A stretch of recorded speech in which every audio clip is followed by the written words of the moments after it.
Look, man. Danny, I know I look stupid. You can't cover! जब आखिरकार धुआं साफ हुआ तो अचानक जमीन से एक विशाल पीला रोबोट उठा। अपने सामने उस विशाल आकृति को देखते हुए अधिकारी सदमे में जम गया, लेकिन रोबोट ने तुरंत खतरे को भांप लिया और जंगल की गहराई में भाग गया। जब तक अधिकारी होश में आया, उसने अपने आदमियों को उसका पीछा करने का आदेश दिया। वह उसे जीवित पकड़ने और अध्ययन के लिए वापस लाने के लिए दृढ़ था, लेकिन अगले ही पल रोबोट बदल गया, तुरंत एक सैन्य जीप में बदल गया। भारी गोलीबारी के बीच रोबोट के पास अपनी जान बचाकर भागने के अलावा कोई विकल्प नहीं था। सेना के ग्रेनेड से बचने के बाद उसने अपनी कलाई से एक ब्लेड निकाला और 2 विशाल पेड़ों को काट दिया, जिससे उसके पीछे सैनिकों का रास्ता अस्थायी रूप से बंद हो गया। लेकिन उन्हें दोबारा उसे ढूंढने में ज्यादा समय नहीं लगा। जैसे ही उसने छिपने के लिए एक खदान में घुसने की कोशिश की, एक बख्तरबंद वाहन सीधे उससे टकरा गया, जिससे वो उड़ गया। भारी हथियारों से लैस सैनिकों ने उसे तुरंत घेर लिया। बम्बलबी ने जल्दी से खुद को समझाने की कोशिश की, कृपया ये एक गलती है, शांत रहें, अपनी आग रोकें, मैं किसी को चोट नहीं पहुंचाना चाहता। जैसे ही दोनों पक्ष गतिरोध में थे, आसमान से एक तेज दहाड़ गूंजी। एक जेट फाइटर चीखते हुए उनकी तरफ आया। वायुसेना को बुलाया गया। वो वायुसेना नहीं है, वो कोई और नहीं बल्कि बम्बलबी का कट्टर दुश्मन ब्लिट्जविंग था, जो डिसेप्टिकॉन का शीर्ष प्रवर्तक था। भागो।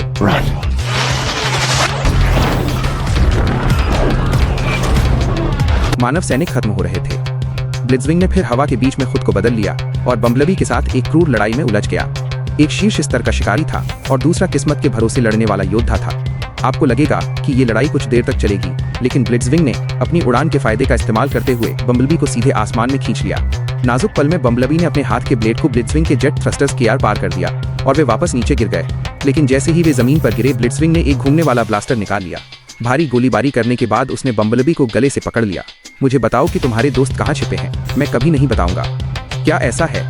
गुस्से से उबलते हुए ब्लिट्जविंग ने बेरहमी से बम्बलबी की गर्दन पर वार किया और उसके वॉइस बॉक्स को पूरी तरह से नष्ट कर दिया। फिर उसने बुरी तरह से घायल बम्बलबी को चट्टान से नीचे फेंक दिया। जैसे ही ब्लिट्जविंग आखिरी वार करने के लिए आगे बढ़ा, उसे कोई अंदाजा नहीं था कि बम्बलबी की पहले से ही एक योजना थी।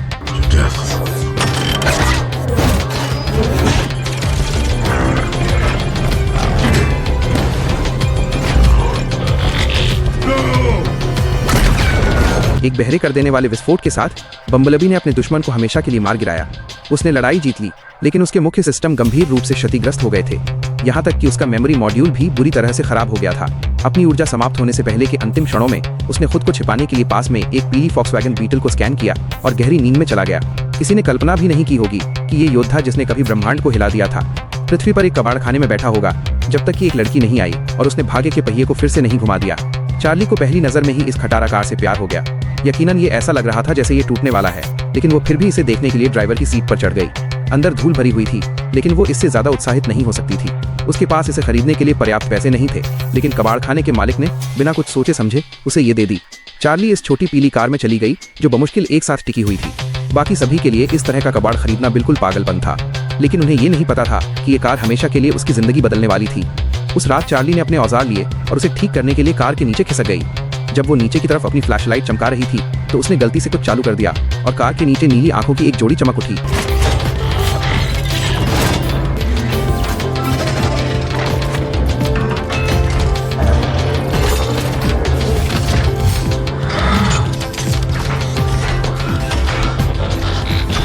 चार्ली इतनी डर गई थी कि वो लगभग दरवाजे की तरफ भाग गई, लेकिन जब उसने पीछे मुड़कर देखने की हिम्मत जुटाई तो उसे एहसास हुआ कि रोबोट का कोई नुकसान पहुंचाने का इरादा नहीं था।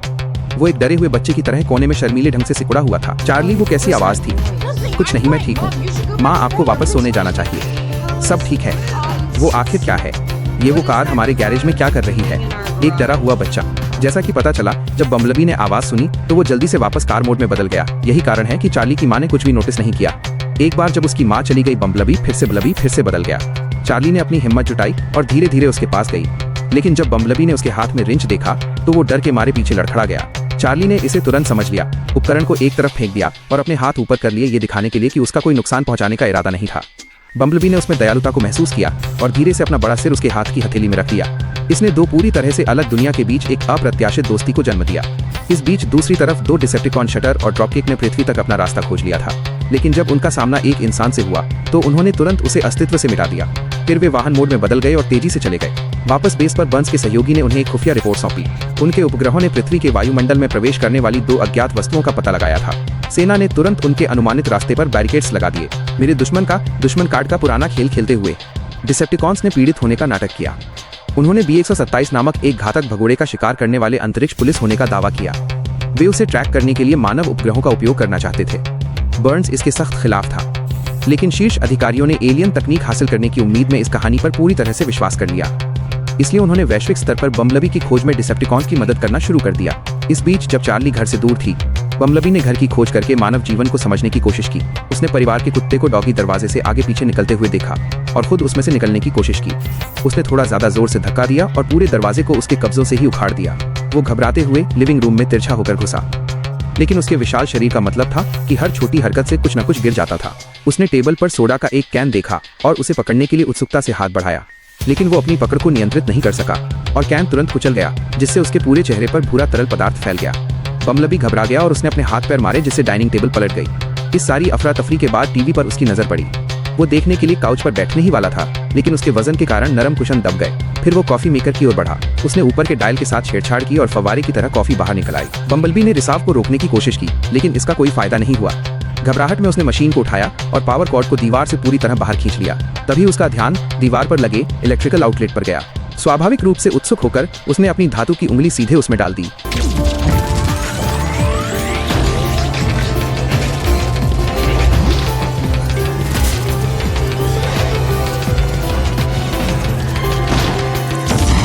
और ठीक इसी छोटी सी हरकत के कारण सैन्य उपग्रहों ने उसके शरीर से ऊर्जा स्पाइक का पता लगा लिया। शटर और ड्रॉपकिक ने तुरंत सिग्नल को लॉक कर लिया और चार्ली के घर की ओर दौड़ पड़े।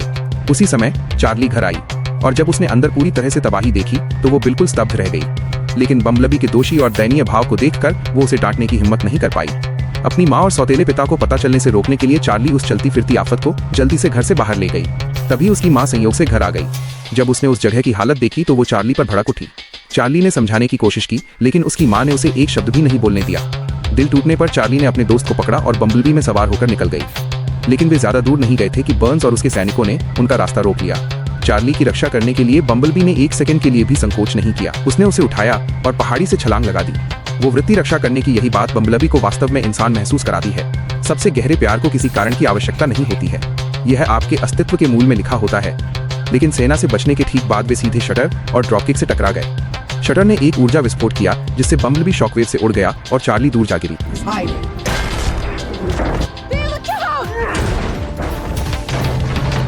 Why isn't he fighting back? Why don't you fight? Leave him alone, please! सेना आ गई और बम्बलबी को EMP गन से मारा। चार्ली उसे बचाने के लिए दौड़ी, लेकिन भारी शॉकवेव ने उसे बेहोश कर दिया।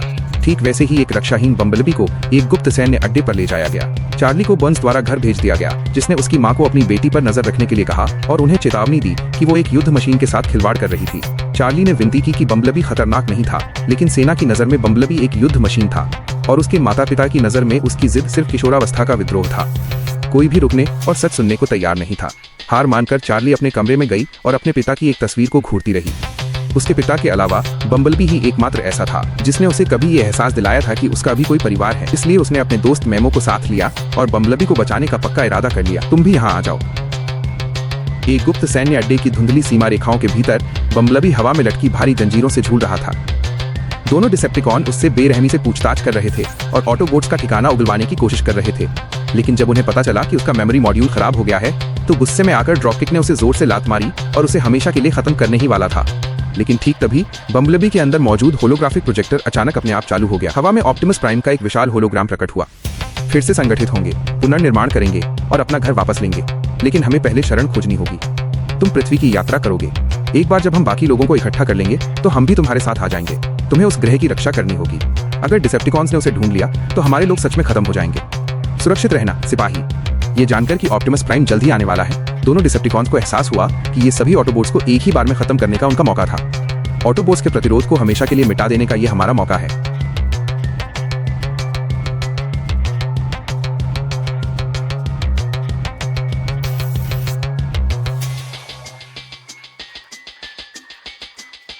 हम पूरे ग्रह को जलाकर राख कर देंगे। इस बीच जो वैज्ञानिक उनकी मदद कर रहा था, उसने आखिरकार डिसेप्टिकॉन्स की सच्ची योजना का खुलासा कर दिया। लेकिन जैसे ही उसने बर्न्स को फोन किया, शटर ने उसे बेरहमी से मार डाला और उसे पूरी तरह खत्म कर दिया। जाने से पहले डिसेप्टिकॉन्स ने बम्बलबी पर एक और वार किया, जिससे उसका ऊर्जा कोर लगभग नष्ट हो गया। वे पास के एक सिग्नल टावर की ओर चल दिए। तब तक चार्ली बेस पर पहुंच चुकी थी। बम्बलबी को पूरी तरह से ऊर्जा विहीन देखकर उसका दिल टूट गया, लेकिन उसने हार मानने से इनकार कर दिया। उसने पास में कुछ हाई वोल्टेज स्टन गन देखी और फैसला किया कि ये कोशिश करने लायक है, कुछ भी आजमाने लायक था। उसने उनका इस्तेमाल बम्बलबी को जंप स्टार्ट करने की कोशिश के लिए किया। कई शक्तिशाली झटकों के बाद भी बम्बलबी ने कोई प्रतिक्रिया नहीं दी। जैसे ही चार्ली उम्मीद खोने वाली थी, बम्बलबी धीरे धीरे उसके बगल में उठा। उसकी नीली आंखें फिर से जीवंत हो उठी। ऊर्जा के उछाल ने वास्तव में उसके मेमोरी मॉड्यूल को ठीक कर दिया था। उसे आखिरकार याद आ गया कि वो कौन था। चमत्कार अक्सर उस आखिरी कोशिश में ही होते हैं। हार न मानने की चार्ली की जिद के बिना बम्बलबी हमेशा के लिए कबाड़ धातु का ढेर बनकर रह जाता। उसी समय बर्न्स अपने सैनिकों के साथ बेस पर पहुंचा। पूरी बात जाने बिना उन्होंने बम्बलबी पर गोली चला दी, जिससे उसके सब्र का बांध टूट गया। बम्बलबी ने अपने हथियार निकाल लिए। सैनिकों की जान दांव पर होने के कारण चार्ली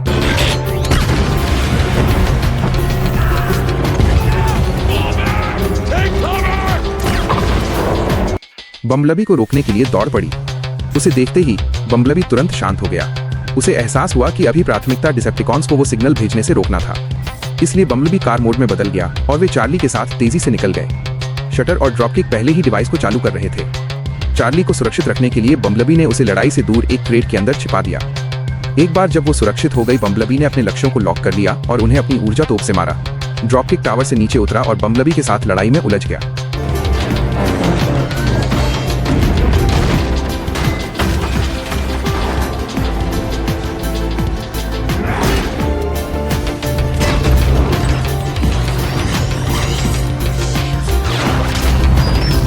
उनकी लड़ाई से वो क्रेट उड़ गया जिसमें चार्ली छिपी थी। उसे युद्ध के मैदान में धकेल दिए जाने पर चार्ली को एहसास हुआ कि अगर वो टावर के पावर सेल को नष्ट कर दे तो वो सिग्नल को रोक सकती है, और पास का एक टावर ढांचा सीधे वहीं जाता था जहां सेल था। वो टावर की ओर दौड़ी। बम्बलबी समझ गया कि वो क्या कर रही थी और उसने पीछे से उसे कवर किया। एक बार जब चार्ली ने चढ़ना शुरू किया, बम्बलबी सतह पर अपनी पकड़ खोते हुए पूरी तरह से आक्रामक हो गया। ड्रॉपकिक एक हेलीकॉप्टर में बदल गया और बरस पड़ा। ऊपर से बम्बलबी पर गोलाबारी की, लेकिन बम्बलबी ने मौके का फायदा उठाया और एक जंजीर पकड़ ली।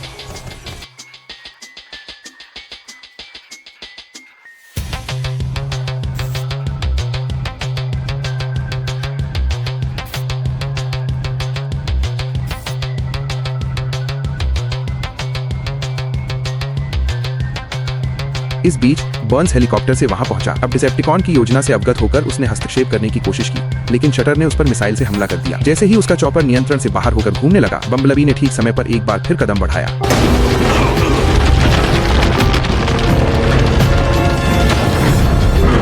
बर्न्स ने उसे देखा, जिसने अभी अभी उसकी जान बचाई थी, और उसने आखिरकार अपने सारे पूर्वाग्रह छोड़ दिए।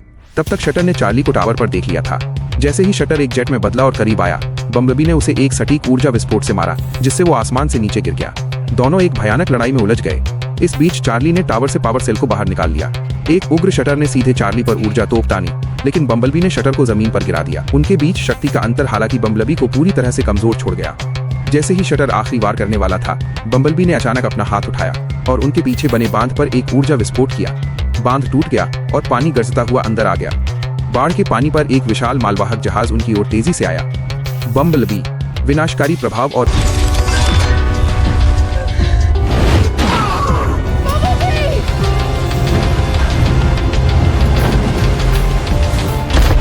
द डेविल विस्फोट ने शटर को पूरी तरह से मिटा दिया। चार्ली टावर से नीचे पानी में कूद गई और नीचे बम्बलबी की ओर बेतहाशा तैरने लगी। शुक्र है बम्बलबी ठीक था। कुछ ही देर में वे दोनों वापस किनारे पर आ गए। तुम्हें यहाँ से निकलना होगा।